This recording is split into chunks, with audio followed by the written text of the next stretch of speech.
Hello, one and all, once again. And for those of you who've tuned in and thinking that Rodney's looking a bit pale, we Fucking should hell, point Clive. out that no, I am sick. you've made I a am sick of. mistake. You've made a You, no, mistake. you'll hear I am sick, so it does Yes, explain. but it is not, in fact, our beloved Rodney. No. It is who are you? Tell us who you are. Uh, I'm Nick. I'm Nick. I think I've guessed it on the show before, possibly back when it was in audio format. Yes, that sounds about right.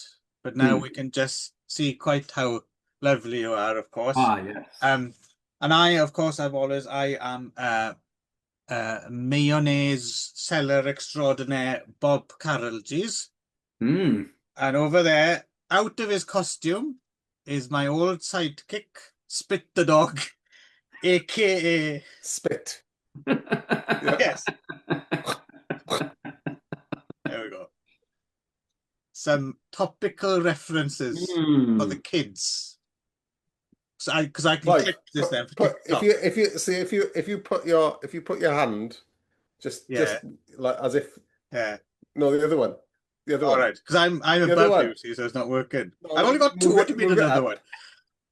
Oh, so hang on. Who's recording this? You're recording this. Yes. So you can't put your hand up No, I'd my have to go virtual down and arse then. around you, Ben. Oh, you Yeah, have to. Oh, I have yeah, to be a. Oh, I see. Yeah, yeah. yeah. It's But all right. I think people get the general idea. Hmm. yeah, I just thought it'd be, but never mind. Not to worry. Not to worry. Anyway, Not. yeah. Anyway, so So yeah, so Rodney isn't here. I think because Rodney went ahead. It was his choice. And he chose three films. It's a shame he's not here actually, because I kind of we'll ask him next time. Mhm. I actually want to know why he chose one of these because two of them make perfect sense. They connect. yeah, it's the crazy nuts that doesn't make Yes, and the sense, other isn't it? one, I'm Yeah. like, what's that got to do with anything? Um, Mhm. Mm. but the thing is, he trampled on because a couple of these are short titles, right? And what happened was Nick got wind, Hmm. and you know Well, the I threw the a hissy fit. piano in the corner of the room stopped playing, Hmm. and Nick stepped through the double doors and all of that, and of course, The saloon doors. yes, Hmm. Yes. yes. Yes. Yeah. So and obviously, you know, He had Rodney's his, he had seen. his he had his, he had his knob out as well. Yeah, Rodney's seen Nick on other shows and seen just how intimidating Hmm. and Hmm. scary he is.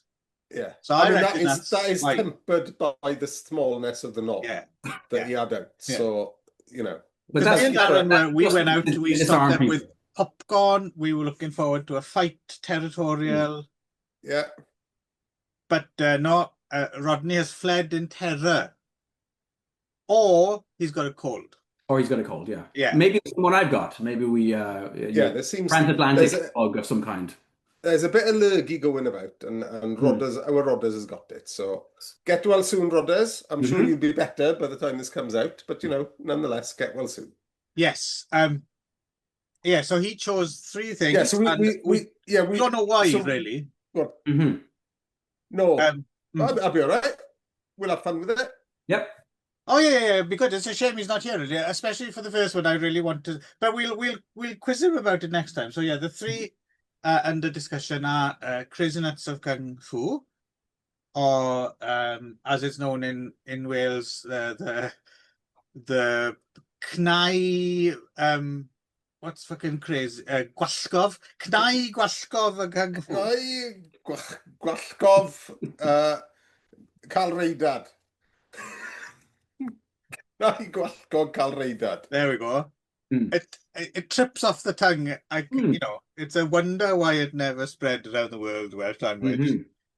Um, the Master, Yes. uh, and Opium and the Kung Fu Master. Oh, sorry, Hmm. not the Master. Sorry, The you're heroes. doing a Fucking face. hell, Yeah, yeah. Clive. The Yeah, I was heroes. scared for a Sorry, second that I'd yes. watched something. Yeah. Yeah, the heroes. Sorry.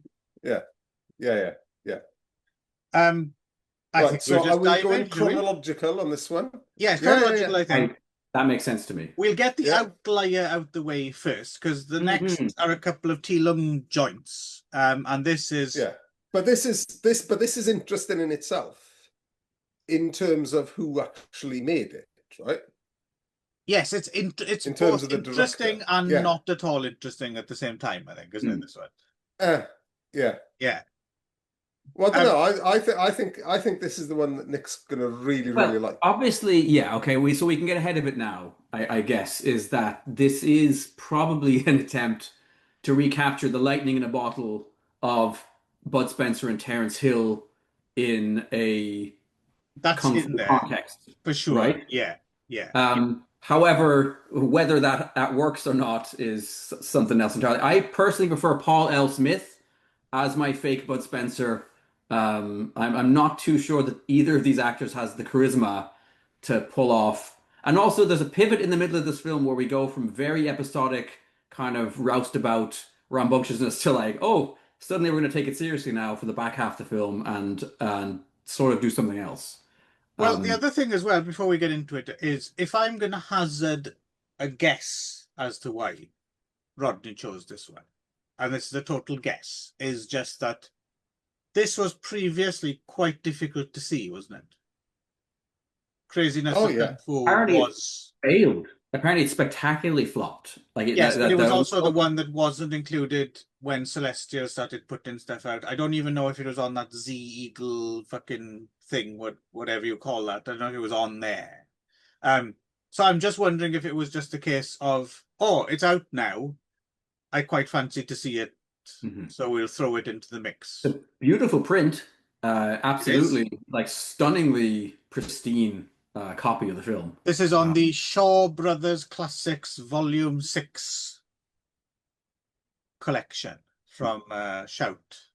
Sorry, Shout! Factory, right?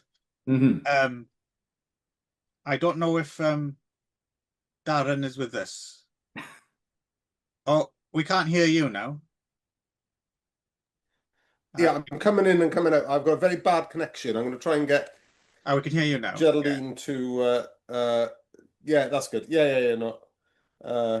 Yeah. Yes, I didn't catch more or less any of that, but yeah, I gathered no, I didn't catch any of that. So move on to the next topic related to Crazy Nuts of Kung Fu. Keep it moving. Yeah, no, I'm sure you can kind of guess what we were on about. So, yeah, Crazy Nuts of Kung Fu from 1973, released in January of 74, which kind of makes some sense when we get to talk about the action as choreographed by one Wang Yongsheng, who I'm pretty sure none of us had any clue who he was, right? No. And I don't know if Darren doesn't have a clue or if he just hasn't heard. Yeah, no, something's going on here. Oh, he's off. Oh, he stormed off. Rage. Yeah. What should we do here? Shall we fill, or because I feel as if we say things that and he's not here, he's just going to repeat them. So, any amusing, good jokes you heard recently? Let's see how it goes, because it seems.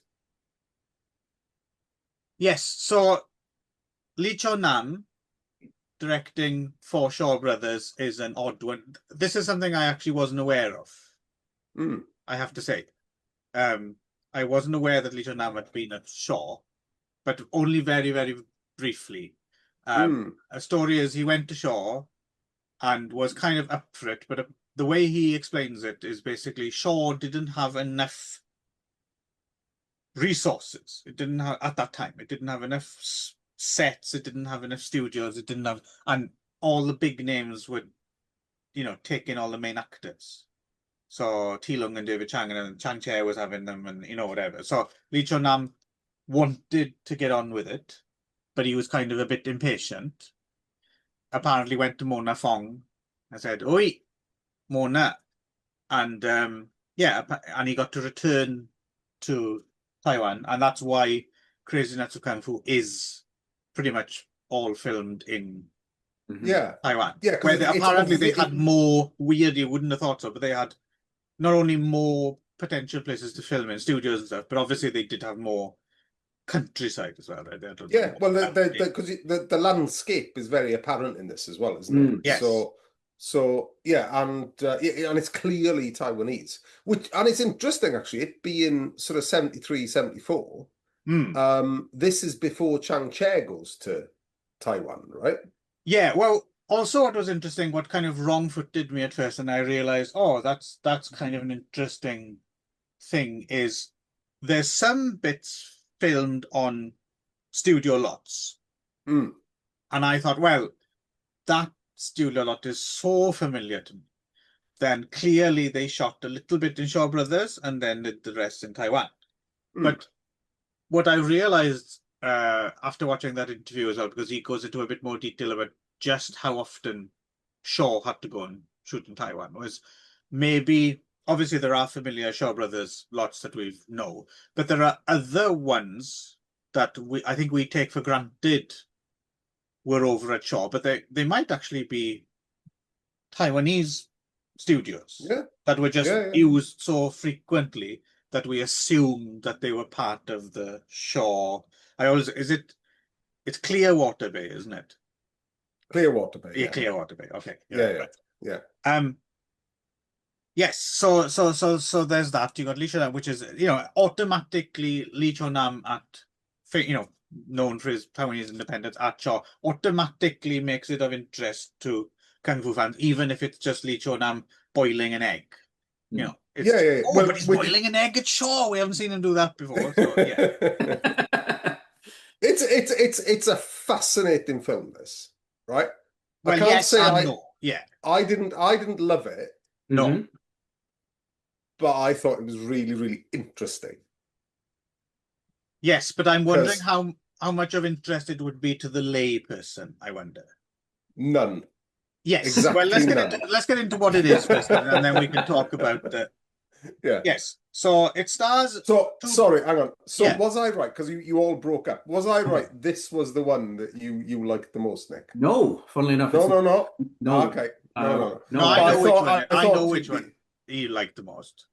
Do you? Okay. Yeah. Okay. It's going to be Opium. Yes, you're right.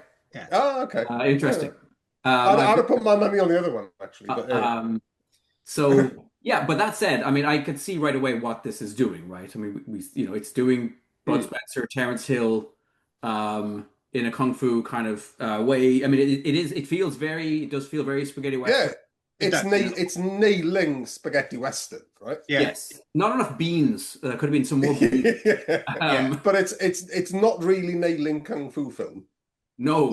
Or anything else. The other thing, it's not, because obviously you have the title, right? Crazy Nuts. It's not very funny, is it? Everyone thinks, right? Yes. And then everyone, all extras on the disc and stuff as well. People like to point out, oh, this is pre-Jackie Chan kind of coming, blah blah blah blah blah blah, and everyone's going about. But the thing that struck me, considering that title, is it's not that much of a comedy, is it? It's not that fucking goofy. There's like a few little comic relief, but it's quite serious. No, but this is but it's very dark comedy, isn't it? But still, it's not. Did you think it, like, if it didn't have the title Crazy Nuts of Kung Fu? Let's say it was called, I don't know, Two Tough Guys of Shaolin or some bollocks title, nothing to do with content. Would you have come away dubbing it a kung fu comedy? I wouldn't. No, not at all. No, but it's a curio, right? Because it's going for this very dark, very black Western style comedy, with a lot of kind of gallows humor. That you don't really see in at least kung fu genre pictures of this time, but you do see in spaghetti westerns from a few years earlier, right? Yeah, but what I mean is there's no there's no like Dean Check surrogate, like but there's a few bits in the bathhouse but it turns out. No more than your usual kung fu film would have had. Let's put it that way. It's not like it doesn't cross over into full-on comedy. Yeah, the closest you have to Nick, you won't know what I'm talking about, but Darren, you will be delighted by this, because I just realized that big fatty Ko Xiao Pao. Yeah. You know who he is, don't you? I've just figured it out. he's the bloke who he's dead now, actually, I think. He's the bloke who used to host Bonkers on late night ITV. That guy. Remember? Yeah. He Yeah, looks I remember. he looks like a Chinese whoever that bloke is who hosted Bonkers. Yeah, you know what? I'm quite glad I don't remember his name. I want to say his name was Rick something or Nick something, but Yeah, I no, know. But doesn't he no, resemble him? For all he you does a bit. Bonkers He fans out does there. it. That's it. Yeah, that's it. Yeah. No one's seen Bonkers. No That's true. one's seen it. I don't think It's just even us, we've 'cause- seen Bonkers. I think it was a No, fever dream. No, I've definitely seen Bonkers, but it was on about 4 o'clock on a Saturday morning. So even if you had seen it, you would be so drunk that you would have forgotten it. Yes, yeah, it wasn't as Yeah. memorable as Get Stuffed or something like that. No, exactly. Yeah, although it was on that strata. But anyway, so yeah, so to get it out of the way, and then we can talk about specifics. Starring, well, two people who no one's ever heard of really, even though they work, they have filmography. They're kicking about. Yeah, Yeah, yeah. but I've seen Chin Han about, but yeah, yeah. Ling Yun, he's the gambler, and Chin Han's kind of the he's like the brute, isn't he? He's yes, like the the brute. Yeah. Married to Ivy Ling Po. Mm. What? Yeah. No. Yeah. Yeah. Mm. Okay. All right. Directed a few things as well. I wrote down a few of his credits. From 1965, Three Beautiful Blind Female Spies. Not in short scope as soon as we get to the spies. 1978 version of Dream of the Red Chamber. Yeah. And 1980 he made this film called Imperial Princess, starring his missus, Ivy Ling Po. So yeah, so not you know, not as if they're like unknowns or anything, but they certainly didn't jump out at me as kung fu leads that I was familiar with. No. But there's some nice little nuggets at talk, because we're on the Ychyfus Kung Fu podcast now. So there's some nice little early spots, aren't there, for people like Jack Long and Chang Sheng and Robert Should we Tai. dub it Ychyfus? In Ychyfus. Well, no. In Ychyfus. No, it's not. We're still Ychyfus, I think. Right. I think, okay. Yeah. Because Nick needed a passport to get on this. I did. Yeah. He did. Yeah, you needed a special visa I had to to come hold over my the border. They held my cheeks open, looked in there with a non-fungible token. Yes, that's it. I've heard Nick's arsehole's quite fungible, actually. Surprisingly, there's a lot of give. Yeah.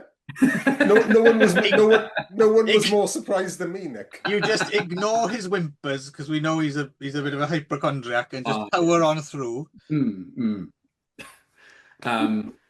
Yeah, I mean, you know, I guess my biggest complaint really is just the lack of real chemistry between our two leads. I think there isn't that kind of sense of like the lovable roustabout stuff that you see in you know, for this kind of film to work, you have to kind of like both of them and like the interplay of them off of each other. Well, hang on. Before you get into it, we should say as well.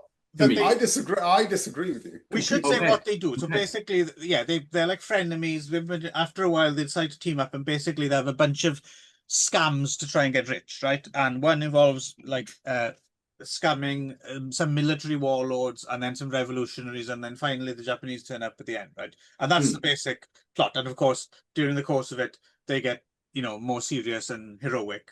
And but yeah, it's a knockabout kind of episode. Well, the first half is very much. Well, I would say up until I'm going to say up until the last 10 minutes, it's one of the 15 minutes boring Shaw Brothers films I've ever seen. I was so bored. I was like, I was really fucking tearing my hair out. I don't know. I disagree with that, Clive. I think there are.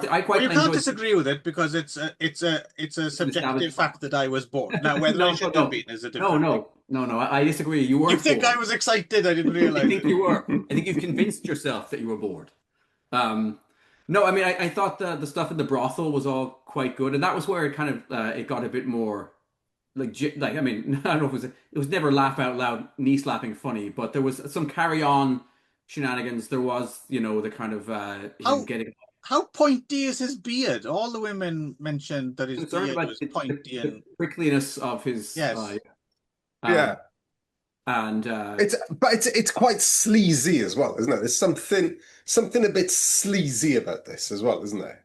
That's Particularly true. with the That's brothel true. stuff. yes, That's true. and actually I made a note quite near the beginning because I there's a great exchange near the start where they've somehow pissed off like a local gambling boss guy, and he comes out and he confronts our Terrence Hill surrogate guy.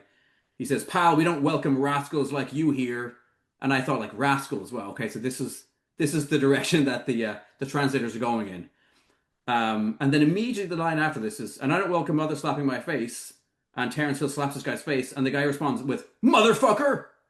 And I thought we went from rascals to motherfucker in 0 seconds flat. Yeah, And the rest of the film, like the whoever translated it, yeah, drops quite a number of f bombs that don't seem fully yeah. warranted, maybe. But Yeah, I'm not sure they were the subs Celestial put out. I think that might be other subs that are on that They're disc probably new that ones. we They're probably definitely new bought. ones, I would imagine. Yeah. But yeah, I mean, for me, there's like a current of cynicism running through this film, which I find really, really interesting. It's sleazy.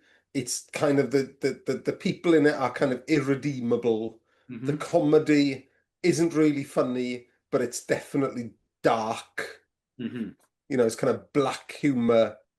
The current of And cynicism, also known as the misanthropic reason. okay. That's like a superhero villain. Ah. Okay, yeah. You have like If you say so. like a banana man, Yeah. and then you have the misanthropic reason turns up to cause. Oh, reason. I thought you said reason. I thought it was some film theory or something you were talking No, about. no. It's a hilarious fruit-based gag. Ah. Oh, I see. Sorry. Yeah. Sorry, that didn't. I apologize that didn't land. No, with I either was of us, wondering what the but, hell. Obviously, you would be rolling up and down. Yeah, The had I heard you correctly, I'd have Yes. been pissing myself. Yes. There is one piece of dialogue that's quite gross. There's a part after Bud Spencer has sex with one of the brothel girls, and then it turns out his money's been stolen, and she says, "Don't say your money leaked out too." That's ugh. Yeah. For seven, if that is the line in Chinese, that's quite an edgy little piece of comedy. Yeah. I mean, remembering we're Ychyfus as well. Action in this quite bashy. Wang It's Yung Sheng, 1973. All of that. Yeah. choreographer. I mean, again, one of those things. Didn't know him, but he's been about. I suppose his most notable credit is he was one of the choreographers on History of Chess Boxing. Okay. So Yes. that's definitely a notable.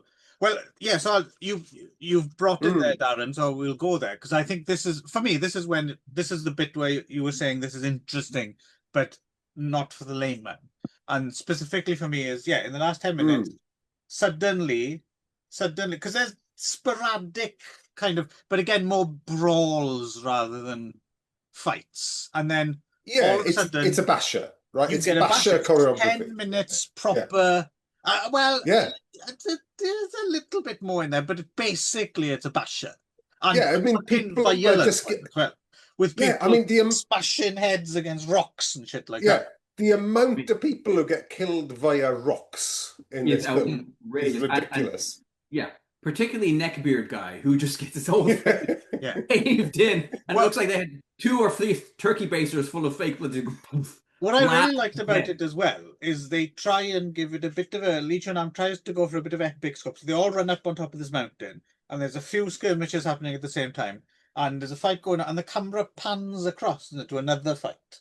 I thought that was quite a nice little touch. So but the last 10 minutes is solid, and certainly if you're a basher fan, if you have the taste for the basher, then you're going to be in heaven for those 10 minutes. Unfortunately, you have to watch the rest of the film to get there. Yeah, but I'll tell you what this reminded me of, right? And this might be a bit of a stretch, right? It's going to be Never the Twain again, isn't it? It's not Never the Oh. Twain again. Oh. No, it's not Never the Twain again. Is Although you see where I'm coming from. writing kung fu. Ah, yeah, okay. Of course. So writing kung fu just seemed to go against all expectations, kind of Right. subverted the genre in not 100% successful way, No. but made the film really, really, really, really interesting. And Right, yeah. my reaction to Crazy Nuts of Kung Fu is similar to that, in that it's nothing like you Yes. expect I know what you a mean. I know what you basher from mean. Shaw Brothers in the 70s to be. In terms of So writing Kung it's Fu, not though, the end result Yeah. is a lot more interesting. It's Yeah. much more interesting. But the other thing it has in common, I think, my reaction to this, yes. yeah. But the other thing it has in common, maybe, is it's arguable if that mishmash making it interesting is by accident or design, isn't it? Because writing Kung Fu, Yeah. even though it ends up in a lot more interesting place, a lot of it you are kind of watching it thinking, what the fuck were they thinking, right? And I get the feeling with this as well, like they didn't really have a handle. And then the last 10 minutes is almost like it's salvaged at the last minute, right? By this. Yeah, I don't know though. I mean, Lee Chun-nam has been working like 20 years as a director at this point already, right? So Well, maybe not quite I that think- long, but yeah. no, but he's kicking about since He's the knocking 50s, about isn't he? since, yeah. Since Yeah. Oh, 60s, okay. Well, okay, yeah, 10, 15 years. 10-ish years. But yeah, I mean, I Maths at think work. yeah. Next week, trigonometry. Quantum theory. But no, I mean, I think by this point, Lee Chun-nam is going to have a handle on filmmaking, right? And I think ascribing incompetence rather than some sort of intent we're not quite sure of, I think is not necessarily where he's at. Do you know what I mean? I think I know what you're he's saying. got a plan. I think he had a plan. It might be the It's film he just the intended plan's to a bit make. unclear. Yeah.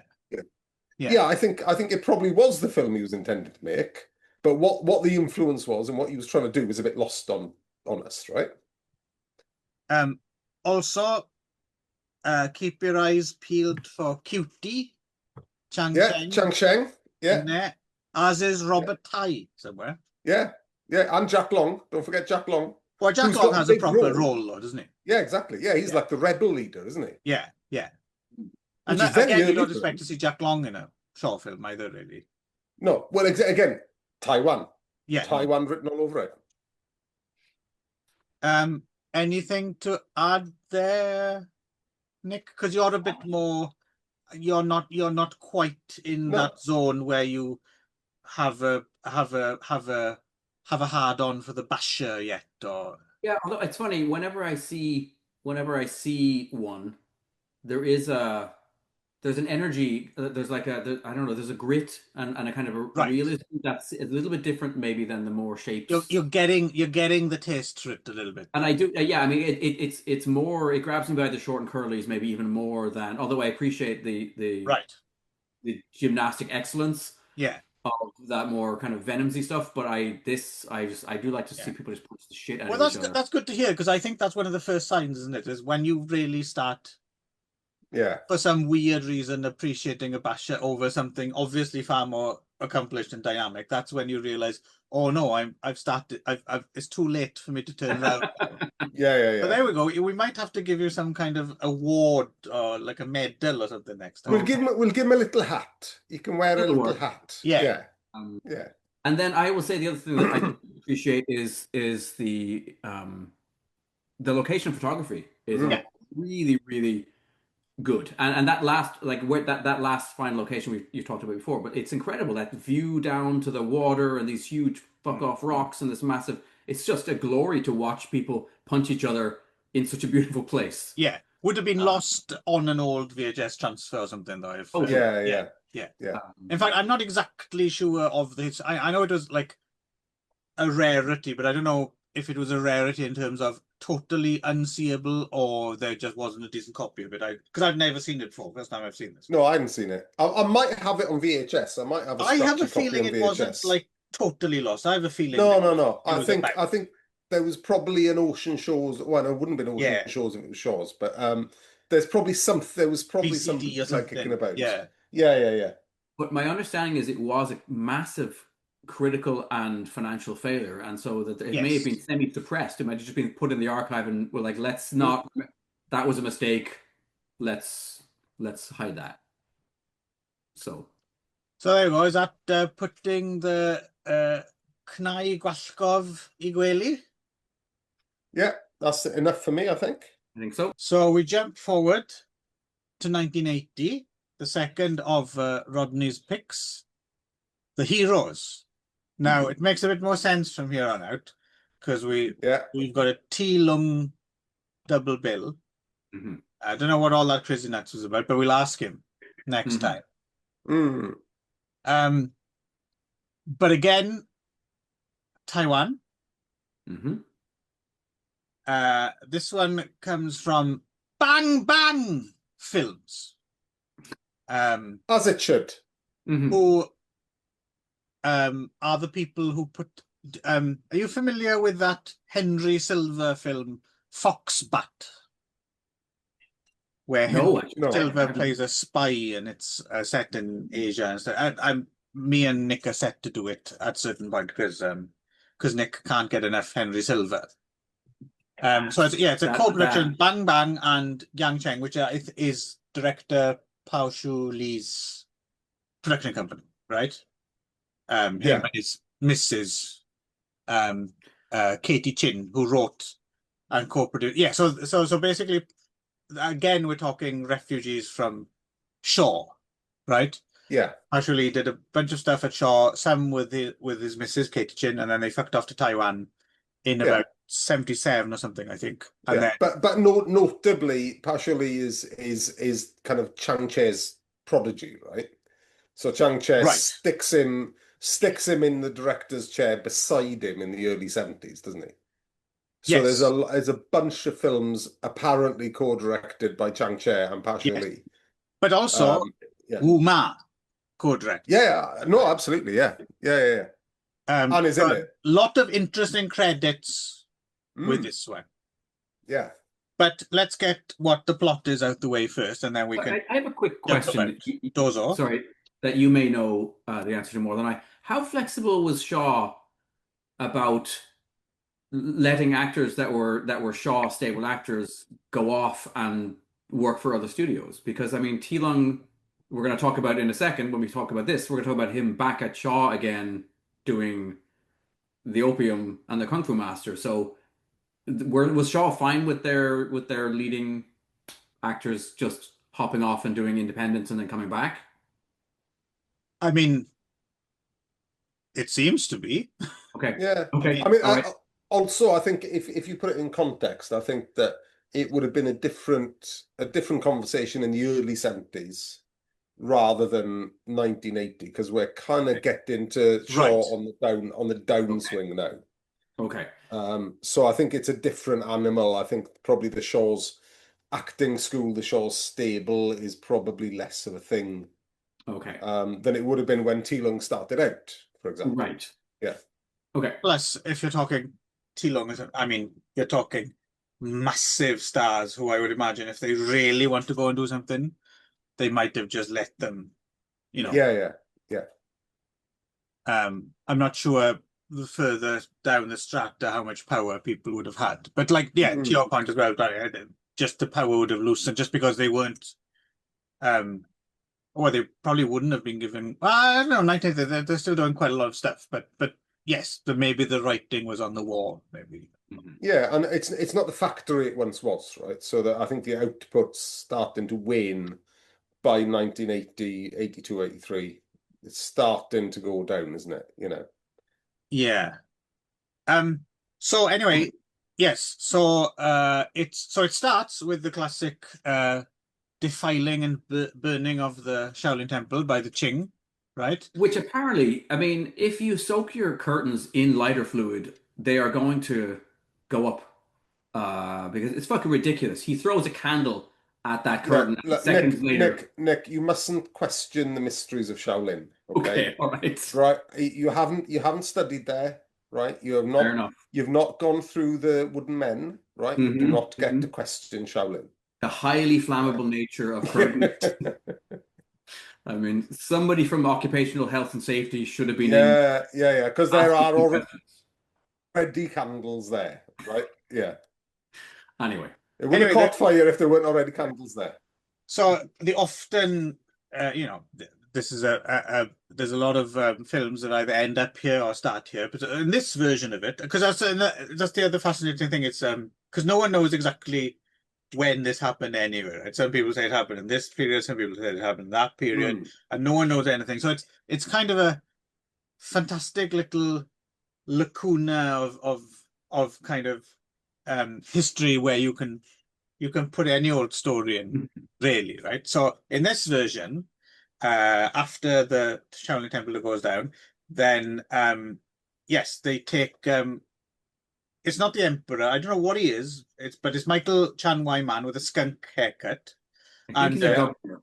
He's like, is he a governor. governor, is he? Or Yeah. something like that. Yeah. So he decides he wants to have them prisoners, right? There's some of these people from Shaolin. And working for him is Tilung, who's a marshal. He's like a military No. marshal. You've got to hang on. Sorry. That's incorrect.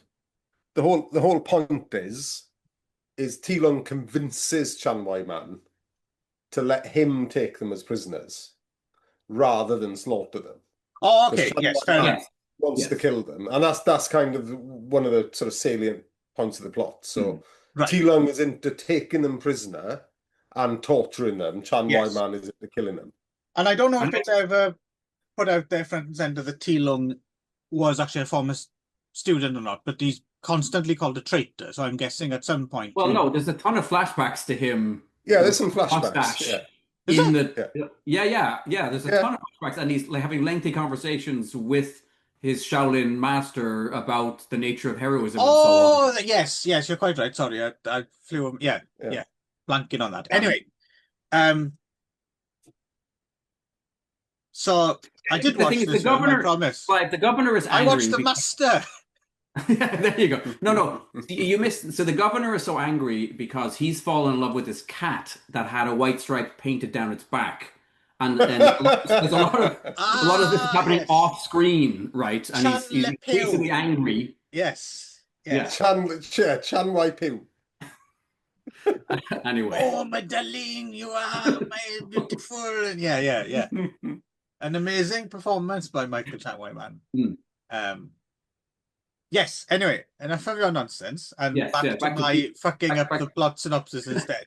So so which you're doing amazingly well. I am so on we this. Should say, so Tilung is a guy with a severely divided set of loyalties here, right? And he seems to be playing some kind of long game that no one quite understands, including maybe himself.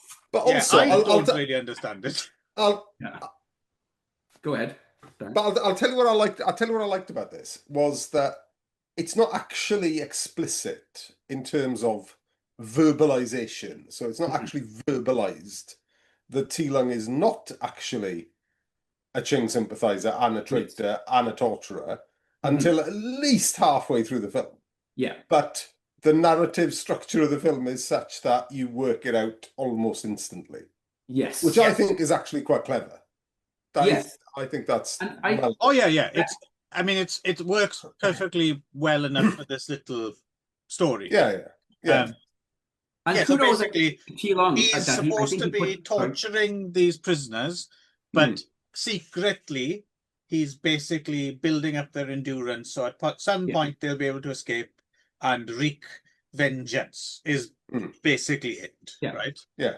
But I think you take that in, and as you said, I think to your point, Darren, you're right. It's not done verbally, and I think that's a nod to how good an actor Tilung actually is. I think he's able to put it across with literally like moments of sadness in his eyes and kind of the occasional glance. And I think it's an impressive I think these two films, actually, this and the next one, it reminded me that he had a little bit of that kind of like Franco Nero, like he's in a genre film, and yet he's bringing an extra level of like, yeah, but I'm gonna act the shit out of this. I'm not Yeah, gonna, yeah. you know what I mean? And Yeah. I mean, you have seen the Better Tomorrow, first two Better Tomorrow films. yes, That's yes, fine. Yeah. Well, it's interesting. I'm Blade glad of, that Blade you of brought, Fury is the next one on T. Lung's acting, by the way. But I'm glad anyway. that Carry on. I'm glad that Rodney did choose two T-long films, actually, because for me he's always one of those take for granteds in a way of Mhm. oh yeah, T-long, yeah, massive star, yeah, blah blah blah. But then you sit down and you watch a T-long film and you're like, oh yeah, that's why that's why he was as popular Yeah. as he was, right? And yeah, Yeah. he's excellent in both of these films, I think. But it's interesting to Yes. see him outside of the show structure, right? Because you realize that he doesn't, it's not necessarily that he needs that support, if you see what I mean? Like he shines anyway. He's gorgeous as well. He's like these Yeah. plunging neckline things open to his belly button with the mustache and I mean, he's a hunk of man. Turned your head, did he? Yeah. I won't lie. Yes, I have a hard spot for Your missus has a thing for T-Lung as well, doesn't she, Darren? Yes. Yeah. Yeah. Geraldine is very fond of T. Lung. Yeah. I'm fond of T. Lung. But but I think I think you're right. I think T. Lung's performance is definitely carrying a lot of this film. But frankly, it's I think it's a testament to the two directors who are doing the setup for T. Lung, so that we're carried along with this because why else, in less deft hands, this would be, well, why the fuck are we following the villain? It would be a bit of sadism, really, rather than, or at least for the first half of the film, it would just be like torture porn, right? Well, what's interesting is also because complementing him all the way is Michael Chan Man. Michael Chan Man's fucking excellent in this. And what's interesting is that they do this kind of, so on the one hand, T. Lung's the hero who comes across as more villainous. And the flip side is Michael Chan Man, right? Who is clearly the villain, but he's a very thoughtful, non-cackling kind of villain, isn't he? Like, well, he's quite reasonable seeming. Yeah, but he doesn't do anything until probably no, but I like that because when they finally face off, excellent. That is top notch. I mean, because that's the other thing. There's action all the way through this film, really. But it's that clever thing where it's seeded a little bit, but it's non-stop, it's seeded, but it's never intensifies too much, so that when it rises to the peak of the finale, it's like, fuck yeah. T-Lung, Michael Chan, all bunch of weapons. It's like, come on. It's shifted gears, right? Yes, exactly. So it's I mean, it's Robert Ty, right? Robert Ty does no wrong. Although this is probably the worst choreographed Robert Ty film, or Robert Ty choreographed film, that I've seen. I'm not sure if the dubbing track was slightly off when I watched it, so it affected my thing. But this is the least imaginative I've seen. Well, it's Robert Ty in slightly more classic mode, right? Yeah, he clearly hasn't been given the reins to go bananas, right? No. It's not bad. I'm not saying it's bad. Yeah, it's all good. Yeah, but it's there aren't many Thai hallmarks in it. Put it that way. Well, the other interesting credit as well, I suppose we should bring up in that universe, is who shot it, right? Shot by Wu Ko-jen. Oh, I didn't notice that. Director of our favorite Ninja Hunter. Yeah, Ninja Hunter. Yeah. So Nick, like Nick, that's why I said seen there's interesting credits on this film. Yeah. You have not seen Ninja Hunter. I don't know. Get on that immediately. And after you get on that, listen to episode 1, was it? Was that the first episode we did? Yes. If it's up, it might not actually be. I might have to re-up it because it was in that period. Oh, okay. Yeah. Yeah. Anyway, yeah, moving on. Yeah, but I think Robert Ty's choreography is much less interesting than it usually is. But then it's a straight up and down film, right? Right. He would have made his debut Devil Killer just after this as well, right? The following but he directorial debut. Yeah, but he's also done really interesting. But he's also done really interesting and really good, intricate, imaginative stuff for Shaw's up until this point. Yeah, well, of course he would have done all the Chan-Chair stuff as well, right? So yeah. So this is not, for me, this is not quite on a par with what he was doing at Shaw's. No, but I suppose I wasn't expecting any Robert Ty at all when I sat down to watch this title, so it was just like a nice little added extra bonus for me. To Robert Ty in. Yeah. But yeah, no, I mean, I think the way, because not a lot actually happens in this film, right? So it's an hour and 46, I think it is, long, right? Yeah. And hardly anything happens, right? Well, there's not much variation, or there's not much of a it's pretty much just like what we said it is for 100 minutes. And amazingly, isn't actually too long, I didn't think. No, I thought it was fine. Yeah. But I think it's a testament to the filmmakers that it's a good 15, 20 minutes longer than most films of the genre. And there's literally Teelan capturing people and torturing them, and they have the odd fight in this little arena thing, and there's a bit of intrigue with Chan Wai Man and Shizu and I forgot to mention Shizu, isn't it? Yeah, why isn't Shizu doing fucking kung fu in this? I don't know, but we'll get to that. Yeah, worth mentioning. Danny Lee pops up in the nicely tragic kind of finale as well, and you got well, yes, again, speaking of interesting, you got Tan Teo Liang in it as well, right? Which is you don't expect. And that's the thing. So Shizu and Tan Teo Liang are completely underused in this. Yeah, agreed. Tan Teo Liang he gets a few fights, but it's hardly a showcase. Got Angela's brother Mao Ching Sushin is in there as well. Yeah. I was going to say, worth mentioning as well, around the same time, Wu Ma must have directed Kung Fu of Eight Drunkards in Taiwan as well.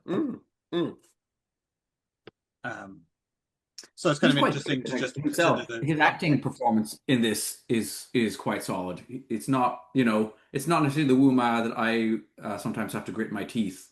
Yeah. He's a bit more nuanced, and and you can see his character starting to break, and everyone else is trying to tell him to hang in there, and you're like, he can't. He's not able to. But remember, that's how we started, right? Go back to the mid-60s. Wu Ma's playing straight. Wu Ma's in Golden Swallow. Yeah. Right. Yeah. But yeah, generally he's a buffoon, isn't he? So here's a credit I don't understand, according to the Hong Kong Movie Database. I don't know if you picked up on this. Yeah. Credited with lyrics, Chan-Chair. Oh, interesting. Well, again, that'll be the Partial Lee connection, right? Because they're but what's that mean? Yeah. Lyrics. Well, we're clearly missing a song, aren't we? Yeah. Well, either that or it's a weird mistranslation. Having said that, though, am I? You have the book on him, Darren. I don't know if you've actually read it all yet or not. But I've read it. Didn't Chan-Chair at one point?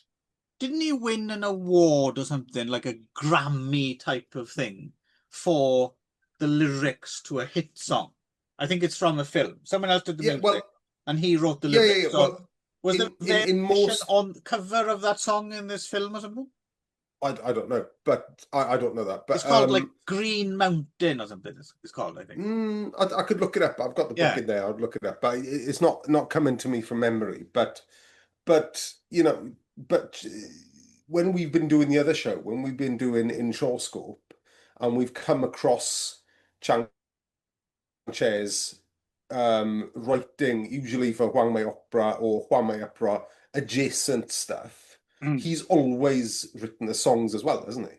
Yes. So awards aside, you know, as well as being a hairdresser, a politician, a film director, and a writer, he's also a fucking songwriter. Polymath.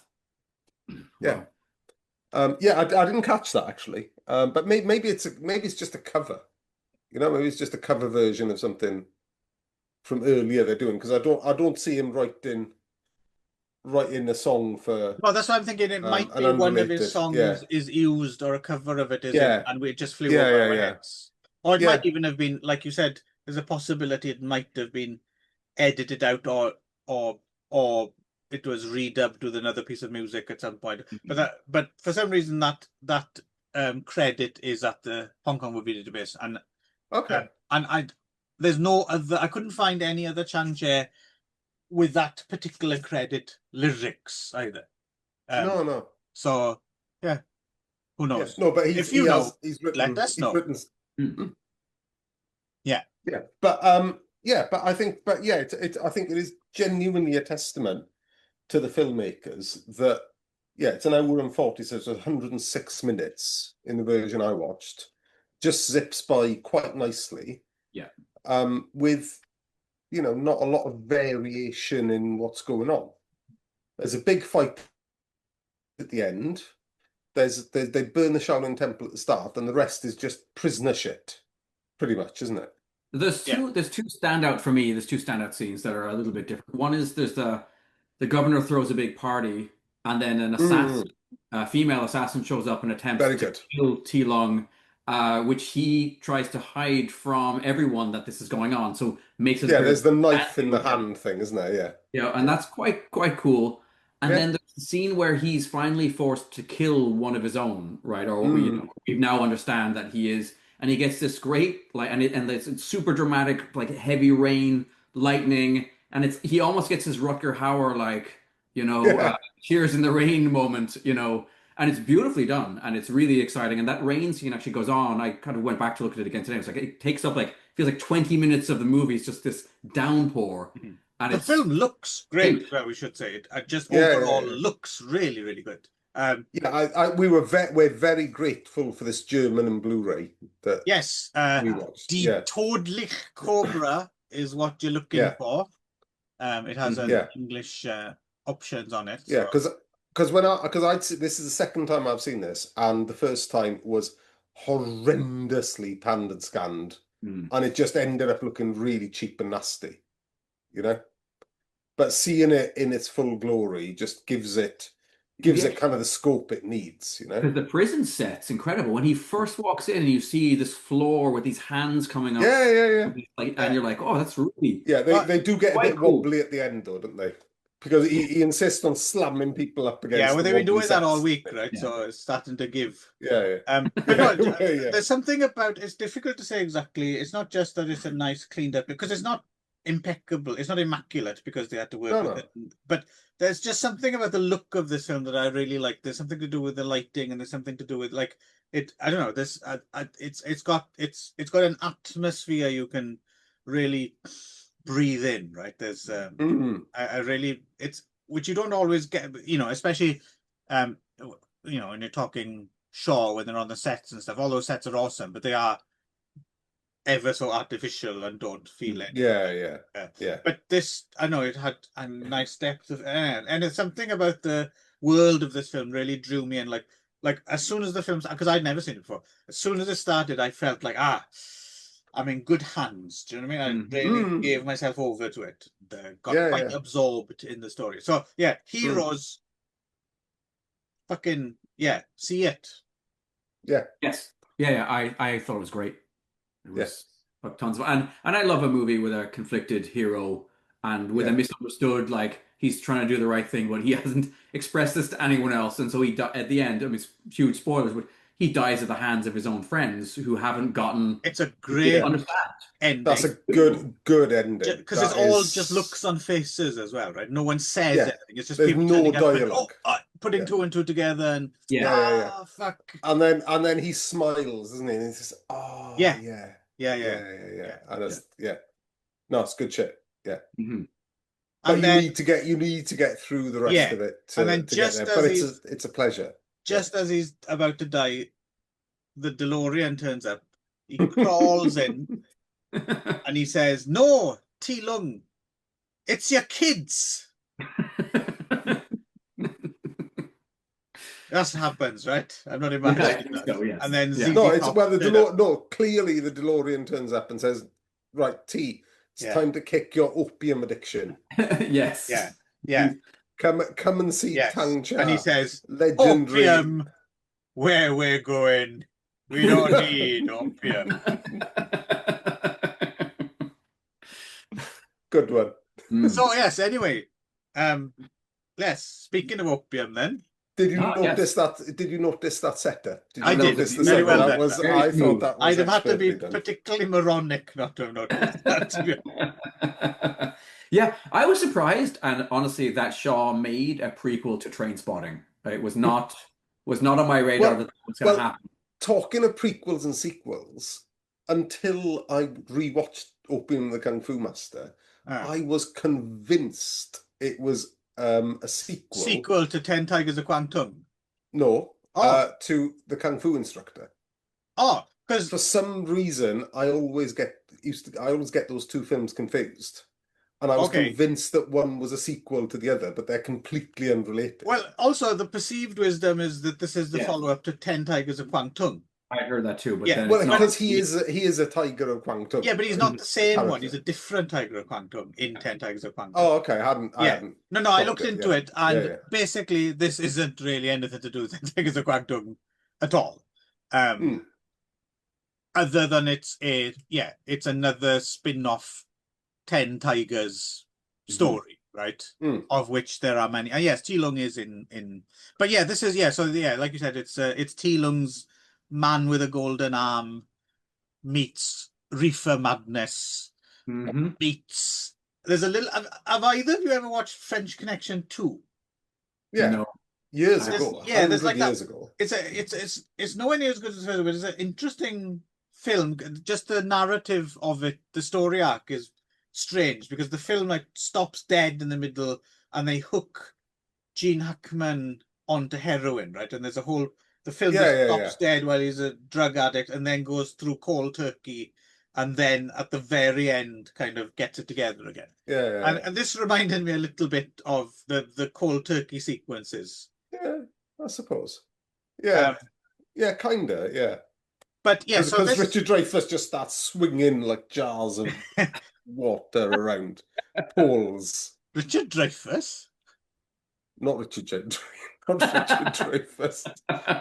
Who am I thinking? James Caan. Sorry. No, not... Who the fuck am I Gene thinking Hackman. of? Gene Hackman. Hackman, Fucking yes. hell. Yeah. We'd have gone through the whole... Bruce Stern. Christopher Reeve. Sorry. Let's again, simplicity itself, the plot really, isn't it? Yeah.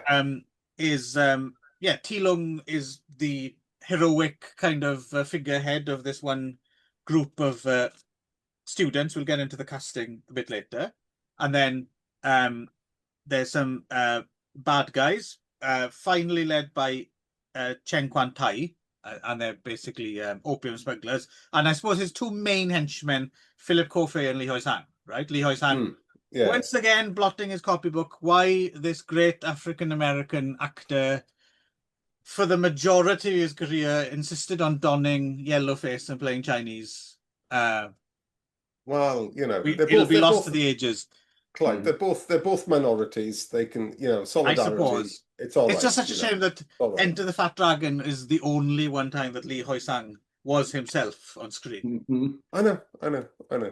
Yeah. Who are we to judge? I wonder who the real cannibals are. Well, we're not of that demographic, Clive. We can't really judge anyone. No. So, privilege. We've got privilege. Yes. So that's going on. Kind of rivalry, tit for tat, blah blah blah. Yeah. Thing is, T-Lung, he likes the pipe, doesn't he? Yep, he does. He does. And not in his bum, in his lungs. Yes. No. And yes, no. Well, honestly, we don't actually know That's not a Yeah, not a the side spin-off, character actually explored at all in the film. Opium and the Water Power Master.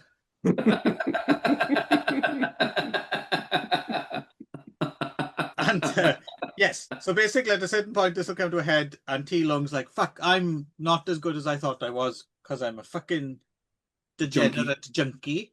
Mhm. Yeah. Has to retrain, comes Well, back yeah, but in the but most before, rousing fashion. but before he retrains, he's got to learn his lesson, and he learns his lesson good and proper. He gets his ass Oh, yeah. handed to him, doesn't he? Yeah. Doesn't Well, he? and another, it's Yeah, that's Robert Mack, right? Who plays the main student who has to die in order for him to Even that doesn't work. well, it's In that way, it's quite impressive how much it really does lay it on. Think about how it Oh, does. man. Like he needs to be taught multiple times before. That's why I call this a reefer fucking- madness. It's hysterical. The scene where Yu Tawan comes home and finds his wife and children have eaten rat poison. I know it's supposed to move me. I burst out laughing. However, that's not a bad thing because it just went into camp idea at that point, right? And but this is my assessment of this is the Grange Hill song that they went to see Nancy Reagan with. Just say no in cinematic form. Well, made even better This because is- cross-eyed icon Yu Tawan is involved. Mhm. Yeah, exactly. Yeah, But anyway, he's yeah. Gonch. Should What's his mention name? about that Gonch. Danny Kendall.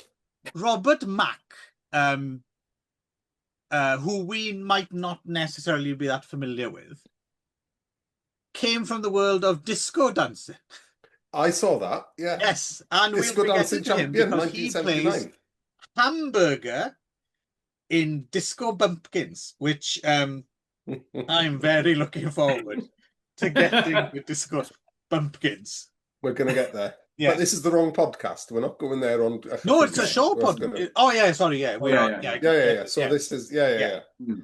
So But yes, so right, so that's the main plot, and we'll get into bits and bobs that we like and choreography and cast members or whatever. But so the reason I knew this would be Nick's favorite is because I had a slightly similar. So I'd seen Opium and the Kung Fu Master before, and I don't know if it was because I saw it in the midst of seeing all these other classics around the same time. But I thought, oh, it's good. Its action's good, story's a little bit weak or whatever. But I always thought of it as like wrongfully as the lesser sequel to 10 Tigers of Quantum, because it's not even really a sequel to that. But I just thought, yeah, Opium and the Kung Fu Master, that's a good one. But when Rodney mentioned it, I was a little bit, no, I don't mind watching it again, but I didn't expect. What I didn't expect was that this time viewing,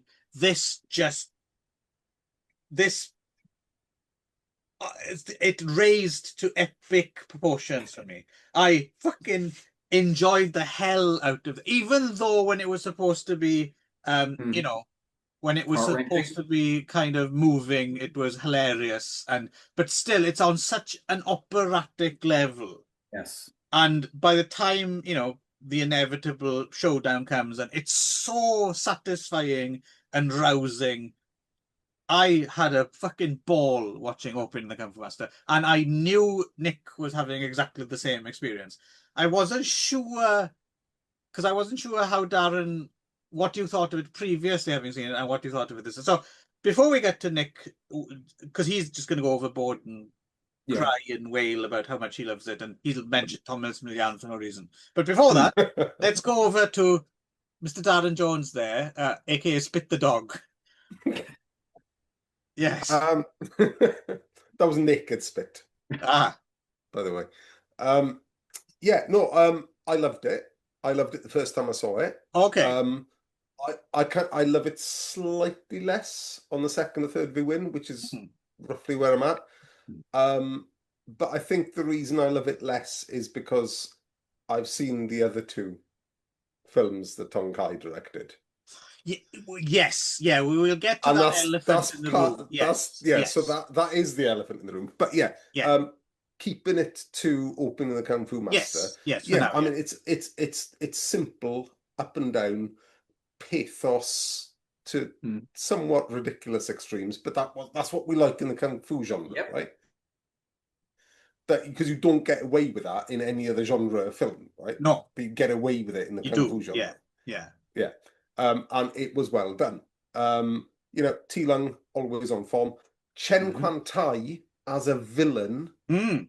There need to be more films with Chen Quan Tai. He did as do it villain. a few times, I think. It's a couple. Yeah. Couple Avengers is the villain. You're right. Not too many more. Although the Reserve film, he's the villain as well, isn't he? Mm. Whatever that's called, Man with the Iron Fists. Yes. Yeah, but we'll forget about that because that's rubbish. That's yeah. Well, we disagree with that, but yeah. Anyway, so yeah, Chen Quan Tai, Philip Ko fighting with a ring. Mm-hmm.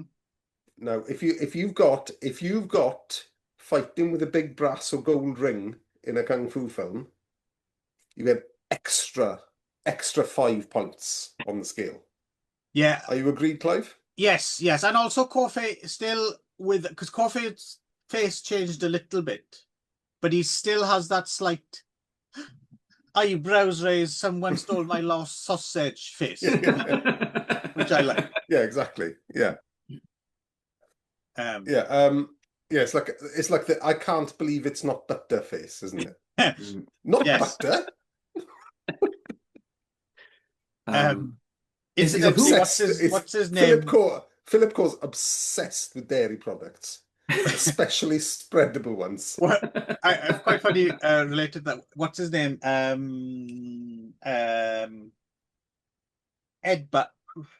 John Otway. John Otway was recently his tour he had was I can't believe it's not better. Yeah, so I think that with laying it on extra thick, right? Plus Philip Ko plus Chen Quan Tai as a villain, then this kind of you just got to it's easy to suspend your disbelief, right? So Chen Quan Tai's extra evil. What's his name? Robert Mack. Is it Robert Mack? Robert Mack. Yes, Robert Hamburger. Mack. Yeah, Hamburger. Yeah, Mr. Hamburger, Disco Hamburger dies. No, Darren, he's a disco bumpkin. No, he's a disco hamburger now. No, because I want to be the disco hamburger. Okay, you can be the disco hamburger. Can I be disco sausage roll? Of course you can. Yes. Oh, okay. And as disco egg down there. Then. So anyway, yes. So no, but Didn't catch any of that. I'm terrified. But I feel as if the internet might have been censoring for your own good. Because anything after disco sausage roll, that couldn't have been clean and wholesome. I know. No. So we'll leave it there. It'll be a mystery. No, I mean I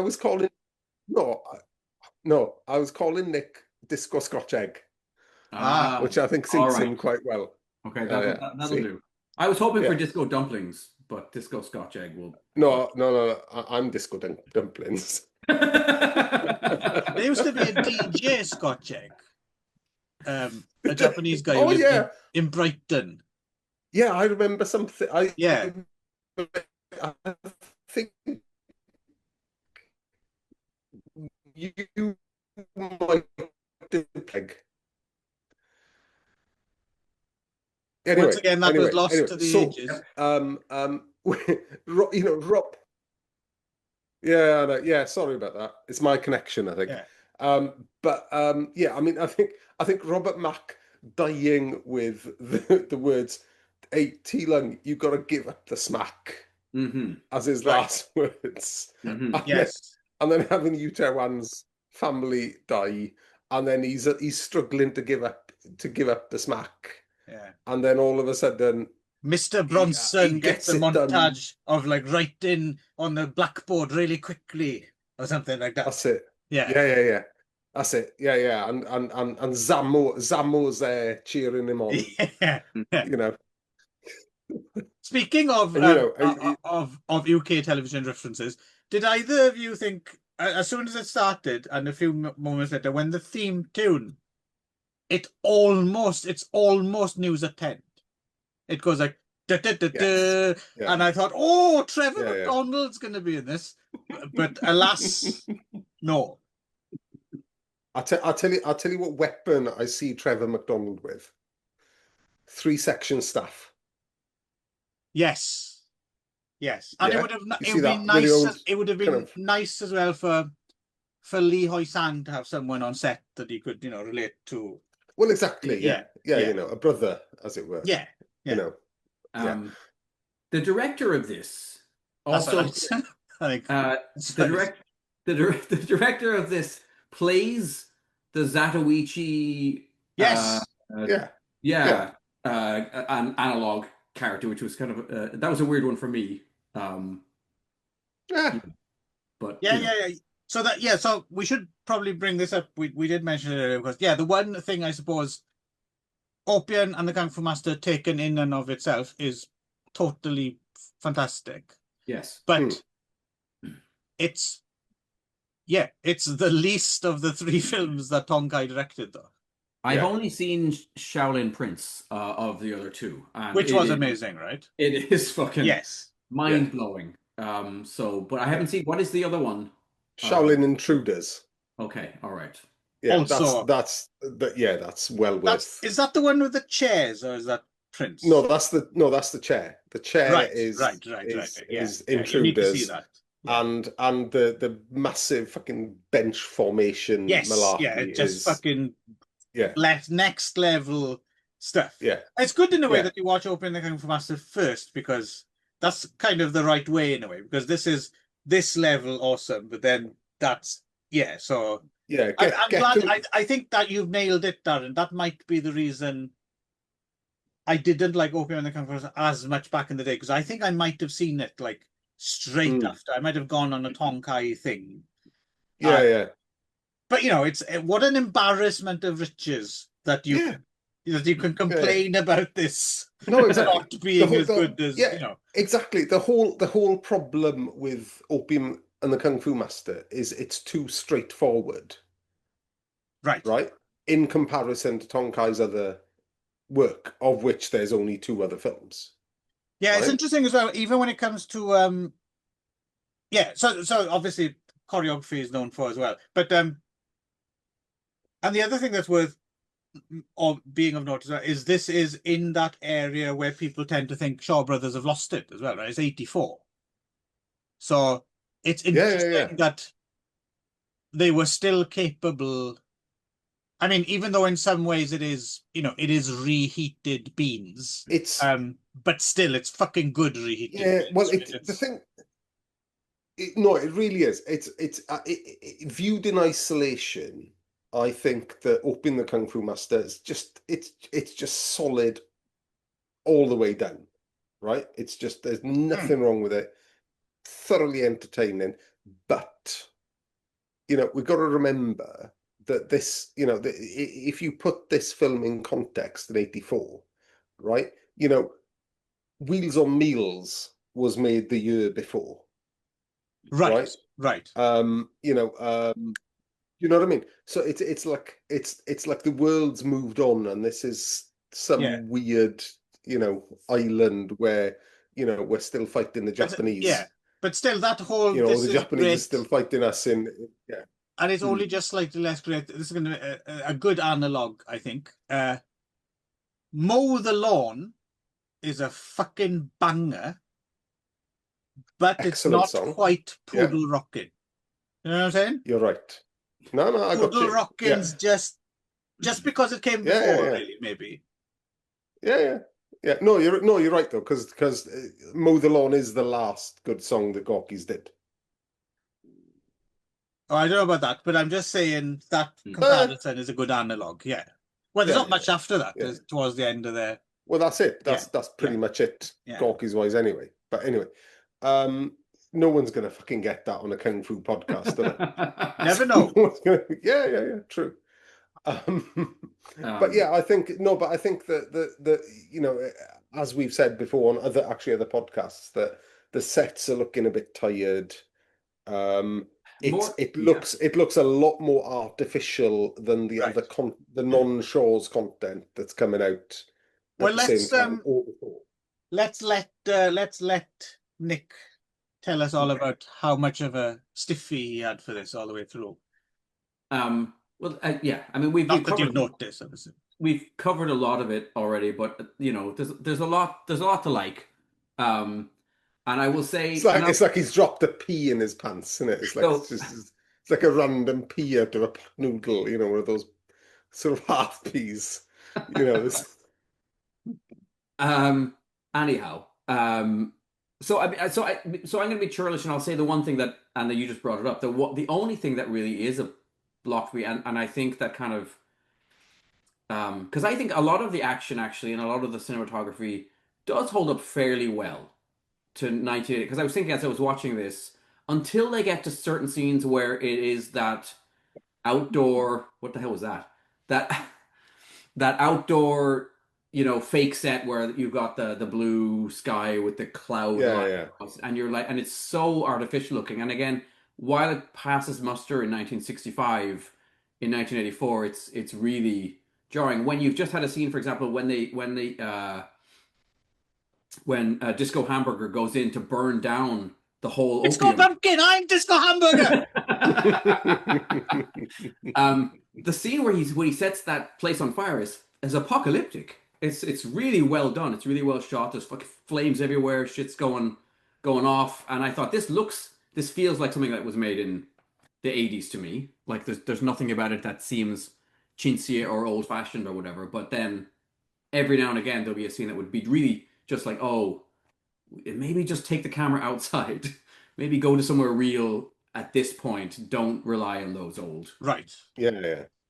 Well, that's in a way they did become a victim of their own success in a way, or like what their strength was eventually became their Achilles heel, right? Because that was their thing, was they had everything there.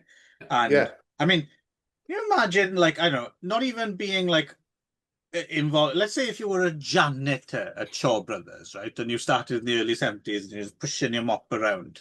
You imagine the shit you'd see in the decade and a half that were like, you'd be going on like, fucking love, you never guess what I saw today. Like, just what happened in that in those spaces, just phenomenal. But by 1984, there's a lot less happening, right? And the stuff that is happening is good, but Shaw Brothers becomes a fucking time capsule. Well, it's that weird mix, isn't it, where you get this happens with musicians as well often, right? Is like when you get really great and polished, for you as for yourself, you're like, oh man, I can finally do this and I can do that, and you're feeling good, and these people can do whatever the fuck. But there's something for the observer. We like the little bit. There's that little struggle where you don't know if you can quite pull it off yet, and that's what's exciting. And then when someone just effortlessly does something, there's something a bit boring about it. But whereas Opium and the Kung Fu Master, I think, captures that perfect blend in a way where everyone is effortlessly doing their thing, but it's got that last final spark, doesn't it? Like, yeah. So I also like that. So the first third of the film, in a way, doesn't really give you, like, it pivots, right? It pivots to this much, much darker storyline around the opium, but you don't really clued in that that's going to happen, other than by the title of the film, by the opening third, which is much more, again, kind of fun and roustabout, and you've got the rivalry between these two, businesses / gangs in the town, right? And you've got Trevor McDonald reading the news. Exactly. Section Paul. Yeah. You've got the whole scene with the two Chinese lions having their dance off, right? And then the fist fight in the bar. And then there's a whole scene that kind of rips off Roxanne, or whatever Roxanne is based on, where Cyrano de Bergerac. Yeah, yes, yeah, there you go. Yes. Yeah. Whatever that Roxanne is based on. You uncultured swine. Fine. Yes. Yes. Yeah, there's a bit of that. There's like the character who Everyone just knows Roxanne is ripping off Disco Bumpkins. yes. Yeah. So yeah, and you've got a character who's just called Fat Girl, right? Like literally the whole like that's just her name. And she's not even that fat. No, and right? you know her It's best like- friend refers to her as Fat Girl. And yes, you got all this stuff, and then suddenly we get into the yeah. Maybe it's PHAT girl. Oh yes, yes. She's Although I'm still not quite sure what that would mean. No, I don't know what that means really. no. Maybe she's thick with two C's. Right? Yeah, I know what that means. Yeah. Oh, I've never heard of that yeah. before. Thick with 2 C's. What's that? Oh yeah, so that's like Voluptuous. voluptuous, yeah. A BBW, Clive. A big Yeah. bouncy woman. A big what? A BBW. You're really not down on your porn terminology for ladies of a certain size, are you? Which surprises me, frankly. Well, with I'm Clive. still not. I'm still not sure what a Karen is. To go back to a conversation we had about 2 years ago. Oh, okay. Well, I'm I still mean, not I'm sure there 100%. is niche. I'm sure there is niche Right, we haven't porn based around women showing up angrily at counters and demanding to speak to people's managers. we haven't got time to catch Clive up on the last 20 years of memes.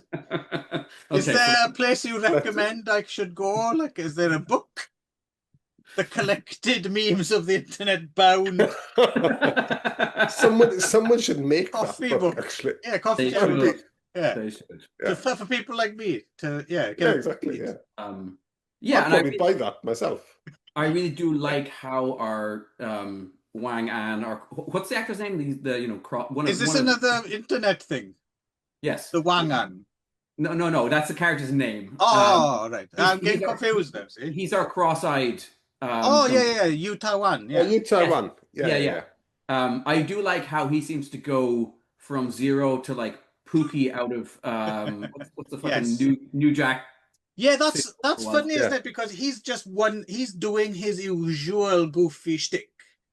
And then almost out of nowhere, he turns into Dead wife and kids.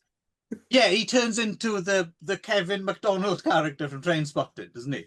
Like, Yeah. And I mean, he shows up at the pawn shop begging for money to get high and stuff, and you're like, that's a very steep learning curve he goes on. Yeah. And fair play. It's nice to see that sort of character fall, right? So, silly sausage character, right, turning into opium gambling addict with dead wife fucking killing himself. Rat poison children. Yeah, it's great. Interesting that they were thinking enough of the international market that they put rat poison on the packet in English as well. I didn't notice that. Yeah, it's not in the subtitles. It's actually on the packet. It says on the rat poison in English. Didn't notice. That's how you knew it was rat poison. Yes. I mean, a dead kid's a dead kid, right? Does it really fucking matter? Well, no, but I didn't think they ate like too much sherbet and exploded or something. Yeah. The old because that'll happen. Sherbet and Coca-Cola, that's a known fact. You will blow up. Everyone knows that. Yes. Well, what they Pop Rocks? What was the? Yes. Yes, and those things that were a little bit painful sometimes. Yes. Yeah, I don't like Pop Rock. I never liked Pop Rock. Can you still get them? Yeah, I think so. Yeah. Probably. Yeah, but they hurt. They do. They hurt. They hurt like not your gums, but like the other bits of your mouth. They just hurt. Your soft palate will take a real beating. Well, they're a weird thing because on the one hand, they're like you would only take them to look hard, but you're eating sweets. So how hard a look is that? Yeah, they're not a good sweet. They're not a satisfying sweet. Do you remember, Nick? We watched that documentary about the British biker gang, the Outcasts. Yes, they might take Pop Rocks to look hard.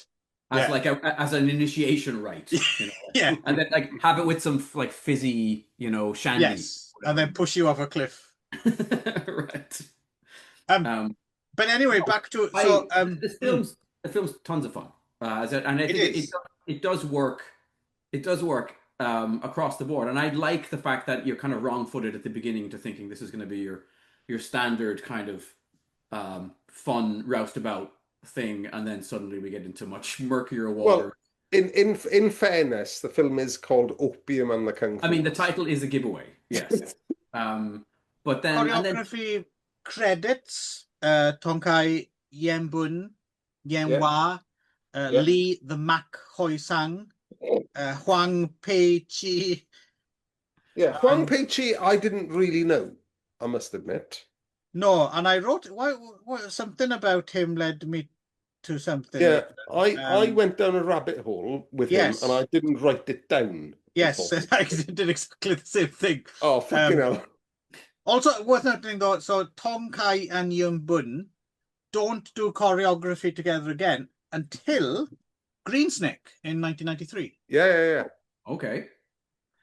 And the other thing I wanted to bring up, because we in this for a couple of minutes, and I was having trouble picking him out. Is he the bald one in the? There's a big fight that takes place in a. Who did you say?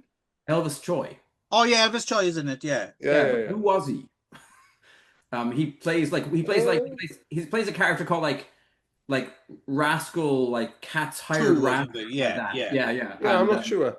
Yeah. But I was wondering, there was a fight. I was wondering if he was the bald one or the one with hair in the fight in the warehouse. But anyway.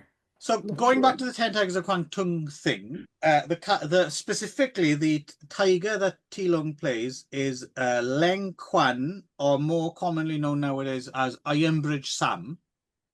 Okay. Which has always confused me. Why is he called Ironbridge Sam? But I think it's one of those weird things that's just mutated over the years. It's because it's because it's short for Samuel. No, nice try. Mm-hmm. But sure, it's an Iron Brew Sam. That's good, but it's not right.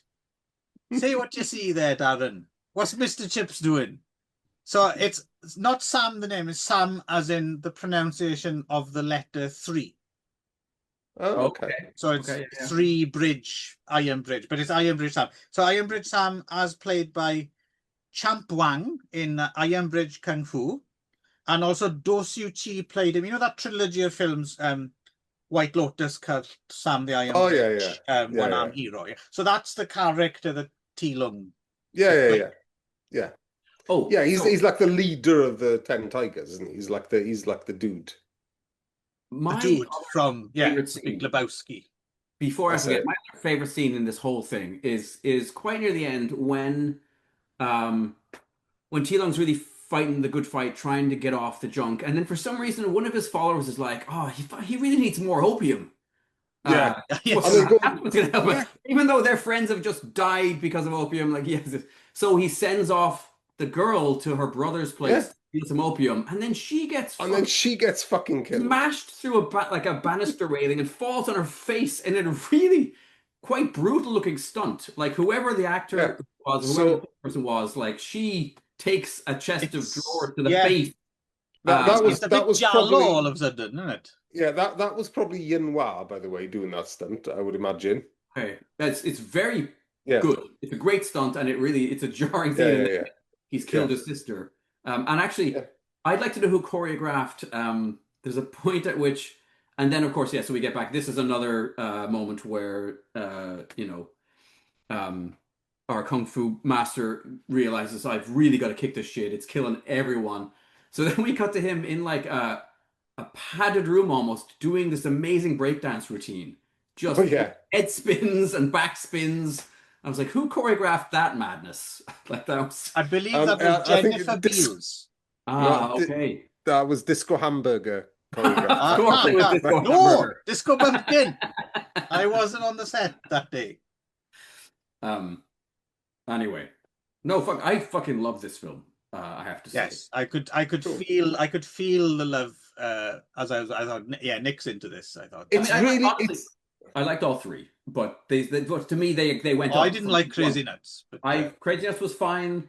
Heroes was great, and this was top. Yeah. I'm surprised that in 1984, like only a year out from the death of the studio, that they could still pull together something this front to back entertaining. Yeah, well, I mean, the thing is, I think people sometimes oversell the death of the studio because it's not as if I mean, it just became TVB. It just proliferated, didn't it? Yeah, It and just they still did osmosis. stuff for TV, right?